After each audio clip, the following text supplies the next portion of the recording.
Pinapurihan naman po ng UN ang naging paghahanda ng Coron, Palawan sa Bagyong Yolanda. Ayon dito, model municipal in terms of disaster preparedness ang Coron dahil na rin sa maagap na pagbibigay babala at paghahanda. Nakatuktok doon ang aming kasama si Snow Badwa at narito ang kanyang report. Maituturing na municipality in terms of disaster preparedness ang Coron dito sa Palawan. Bago pa man kasi rumagasa ang Bagyong Yolanda, maagap nang nabigyan ng babala at kaukulang paghahanda ni Mayor Clara Reyes ang kanyang mga nasasakupan. We are very resilient dito po sa Coron. Kami po ay nagtutulungan. Very strong ang spirit of bayanihan po rito sa amin. And that's the reason kung bakit kami po rito ay hindi masyadong nabibigatan sa aming mga problema.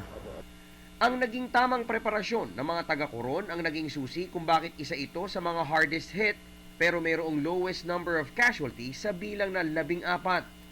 Aminado si Reyes na wala siyang background tungkol sa disaster risk management at umasa lamang umano siya sa kanyang natural instinct.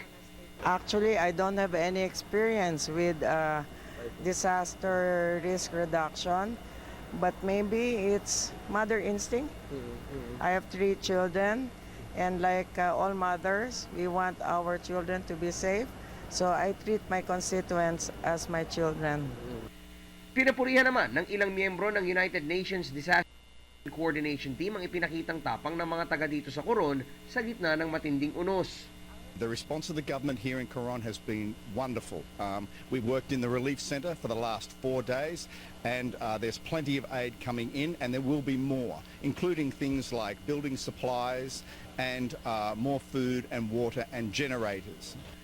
Nangako rin si Ginoong Warwick Kidd na agad nilang ipapaabot sa United Nations ang kanilang rekomendasyon na tulong para sa mga mamamayan ng Coron. Partikular na tinuran rito ni Ginoong Kidd ay ang dagdag na relief goods, building supplies, tubig at generators. There's a great deal of damage, but we've also got a great deal of aid that has come in. And part of that success of this mission has been the wonderful effort of the Mayor of Coron City, Mayor Fems. She was very proactive very early, and she got people into relief centres very early. And she has been responsible for ensuring that the death toll stayed very low. At dahil sa ipinakitang tatag ng loob ng mga taga rito, umaasa si Ginoong Kidd na agad nababalik sa normal ang buhay ng mga Palawenyos, pati na ng mga nasa iba pang lugar sa na sinagasaan ng Category 5 typhoon. Stay resilient, look after each other. The international community is going to assist you, and the Philippines will not be forgotten. Sa mga oras na ito ay nasa 86.26% ng Coron ang nagpipilit pa ring bumangon. Ayon sa ulat ng Municipal Office ng Coron, nasa 6,186 kabahayan ang nasira dito na nakaapekto sa may 10,649 na pamilya.